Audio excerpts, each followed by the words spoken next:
الحمدللہ والصلاۃ والسلام علی رسول اللہ وبعد۔ آج ہم جب امت مسلمہ کا حال دیکھتے ہیں تو پتہ یہ چلتا ہے کہ لوگ فرقوں میں اور جماعتوں میں بٹے ہوئے ہیں۔ حالانکہ اس کے تعلق سے اگر ہم شریعت کا حکم دیکھیں تو ہمیں پتہ چلے گا کہ یہ سخت ممنوع ہے۔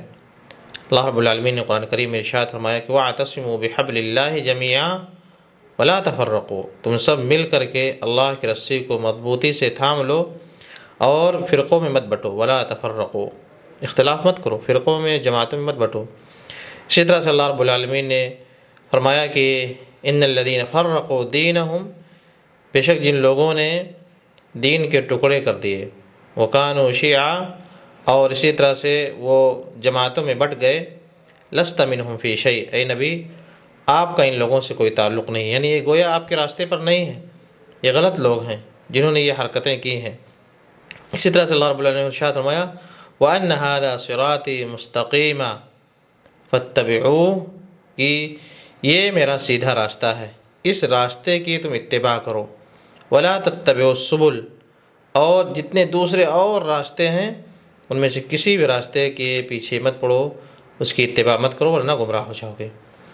تو نبی علیہ السلام نے ہمیں جو راستہ دیا ہے وہ صرف سیدھا ایک راستہ ہے، سنت کا راستہ، اسی کو ہم سب کو پکڑنا ہے۔ اور نبی علیہ السلام نے ارشاد بھی فرمایا تھا کہ میری امت میں بھی فرقے بنیں گے، جماعتیں بن جائیں گی، ساری جماعتیں غلط راستے پر ہوں گی اور ہلاک ہونے والے ہوں گی، الا واحدہ، سوائے ایک جماعت کے۔ صحابہ نے پوچھا اللہ کے رسول وہ کون لوگ ہوں گے، وہ کون سی جماعت ہوگی؟ آپ نے فرمایا کہ ما انا علیہ و اصحابی، جس راستے پر میں اور میرے صحابہ ہیں یہی جماعت، یہی راستے والے، اسی راستے والے کامیاب ہونے والے لوگ ہیں۔ تو ہمیں چاہیے کہ اس منہج کو، اس طریقے کو پکڑنے کی کوشش کریں اور دین میں تفرقہ اور جماعت کی طرف ہم نہ جائیں، کیونکہ دین میں جماعت بنانا، فرقہ بنانا، اس کی ہرگز اجازت نہیں ہے۔ لیکن اس کے برعکس ہم دیکھتے ہیں کہ امت میں بہت سارے فرقے اور جماعتیں بنی ہوئی ہیں، لوگ اپنی اپنی جماعتوں کی طرف لوگوں کو دعوتیں دے رہے ہوتے ہیں اور اسی کے حساب سے وہ لوگوں کے ساتھ تعامل بھی کرتے ہیں۔ اگر آپ ان کی جماعت کے موافق ہیں تو ان کا سلوک آپ کے ساتھ بہتر ہے، اور اگر آپ ان کی جماعت کا حصہ نہیں ہیں تو وہ آپ سے صحیح سلوک کرنے والے نہیں ہیں، آپ کو گمراہ سمجھتے ہیں۔ یہ نہیں دیکھتے ہیں کہ سنت کے مطابق ہمارا طریقہ ہے کہ نہیں ہے۔ ہر وہ جماعت جس کا اپنا الگ سے کوئی مؤسس ہو، آپ کیسے پہچانیں گے کہ یہ غلط ہو رہا ہے؟ اس کا طریقہ دیکھیں۔ ہر وہ جماعت جس کا کوئی مؤسس ہو، کسی نے اس جماعت کی تاسیس کی ہو اور پھر اس نے اس جماعت کا کوئی منشور لکھا ہو، کوئی طریقہ لکھا ہو کہ ہماری جماعت میں جو شامل ہوں گے ان کا یہ طریقہ ہوگا، یہ ہمارا منشور ہے اور اس کے مطابق ہم لوگوں کو اپنی جماعت میں شامل کریں گے، سمجھ لیجئے کہ وہ صحیح جماعت سے ہٹے ہوئے لوگ ہیں، کیونکہ ہمارے اسلام میں اس طرح کی چیز کی اجازت نہیں ہے۔ ہمارے اسلام میں، دین اسلام میں کسی کی بیعت نہیں ہو سکتی ہے، کوئی جماعت بنانے کی، کوئی فرقہ بنانے کی اجازت نہیں ہے۔ ہم سیدھے راستے پر چلنے والے ہیں، وہ سیدھا راستہ کون ہے؟ صحابہ اور نبی علیہ السلام کا ہے۔ اب اس کے علاوہ جو بھی طریقہ، جو بھی جماعت بنائی گئی، جو بھی طریقہ اپنایا گیا، اگر اس کا اپنا کوئی منشور ہے، اس کا اپنا کوئی مؤسس ہے، اس جماعت کے اپنے افراد ہیں جس کے تعلق سے لوگ اپنی جماعتوں کی طرف دعوت دیتے ہیں، تو سمجھ لیجئے کہ وہ اسلام کی دعوت نہیں ہے بلکہ وہ جاہلیت کی دعوت ہوتی چلی جا رہی ہے۔ کچھ اس میں اسلام کا حصہ ہوگا، پوری طرح سے وہ اسلام سے خارج نہیں ہے، لیکن وہ صحیح راستے سے بھٹک چکے ہیں، گمراہی کی طرف جا چکے ہیں۔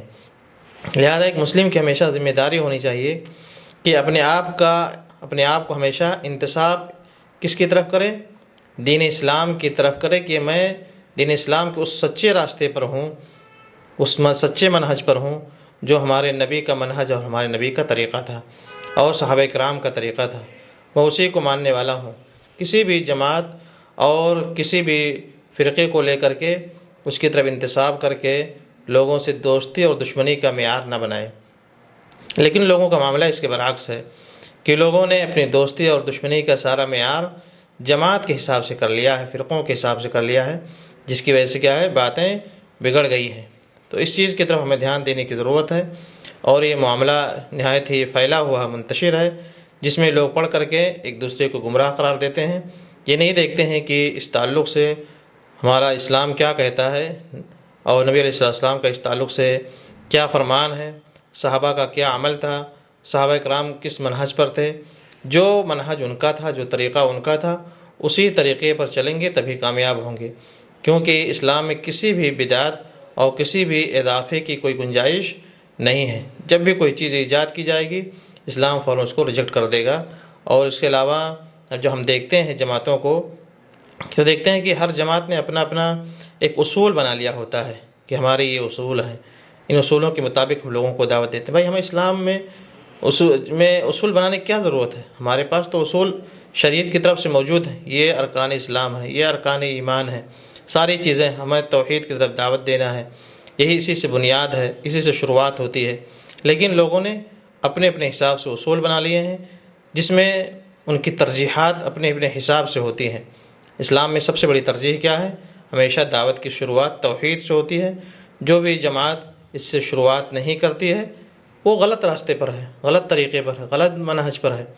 تو اس وجہ سے ہمیں کسی بھی جماعت کے پیچھے نہیں بھاگنا ہے، بلکہ ہمیں جو سچی جو جماعت ہے، کون سی جماعت ہے؟ نبی علیہ السلام کی حدیث آپ نے ارشاد فرمایا، من فارق الجماعہ فمات فمیتتہ ومیتتہ جاہلیہ۔ جس نے جماعت کو چھوڑ دیا، کون سی جماعت کو چھوڑ دیا؟ کوئی نام کی جماعت کے مطلب نہیں ہے، مطلب یہ ہے کہ جو اس جماعت کو چھوڑ دیا جو جماعت نبی اور صحابہ کے طریقے پر ہے، اس راستے سے جس نے اپنے آپ کو الگ کیا، وہ کیا ہے؟ وہ اس جاہلی موت پر مرنے والا ہے، جو کیا ہے کہ جاہلیت کی اور غلط موت ہوتی ہے۔ تو اس جماعت کو ہمیں چھوڑنا نہیں ہے۔ اس کون سی جماعت میں اس کا الگ سے آپ نام الگ سے فکس کر کے کوئی چیز کرنے کی ضرورت نہیں ہے، بلکہ اس منہج کو ہمیں سمجھنے کی ضرورت ہے کہ جو بھی چیز، جو بھی جماعت اس منہج کو اپنے آپ کو نبی کا اور نبی کے صحابہ کے منہج اور طریقے پر اپنے آپ کو رکھتی ہے، اور ہر چیز میں اس کے تعلق سے استدلال کرتی ہے، اور ہمیشہ توحید کو مقدم رکھتی ہے، تو یہی چیز کیا ہے؟ یہی معیار ہے، یہی معیار ہے۔ ہمیں ناموں کے پیچھے بھاگنے کی ضرورت نہیں ہے۔ جو بھی جماعت اس کے مخالف کام کرتی ہے، کبھی اس کا طریقہ صحیح نہیں ہو سکتا ہے، اور اسلام میں اس طرح کی ہرگز اجازت ہی نہیں ہے کہ لوگ اپنے اپنے حساب سے جماعتیں بنا لیں، فرقے بنا لیں، اور اس کا ایک مؤسس ہوتا ہے، آ کر کے وہ ایک جماعت بناتا ہے، منشور بناتا ہے، پھر لوگوں کو اس کی طرف بلاتا ہے، اس کے ممبر لوگ بنتے ہیں۔ جتنے ممبر اس طرح کے بننے کی والی چیزیں ہیں، یہ سب کیا ہیں؟ یہ سب خرافات ہیں، یہ سب غلط ہے۔ کبھی بھی اس طرح سے کوئی جماعت بنا کر کے اس کا ممبر بن کر کے ایک الگ سے جماعت بنا لینا، اسلام میں تفرقہ بازی ہے۔ اس سے اپنے آپ کو دور رکھنا چاہیے، بلکہ جو صحیح راستہ ہے نبی اور صحابہ کا طریقہ، اسی پر ہم اپنے آپ کو جمع کر کے رکھیں۔ اللہ تعالیٰ ہمیں اس کی توفیق عنایت فرمائے، آمین۔ وصلی اللہ وسلم علی نبینا محمد۔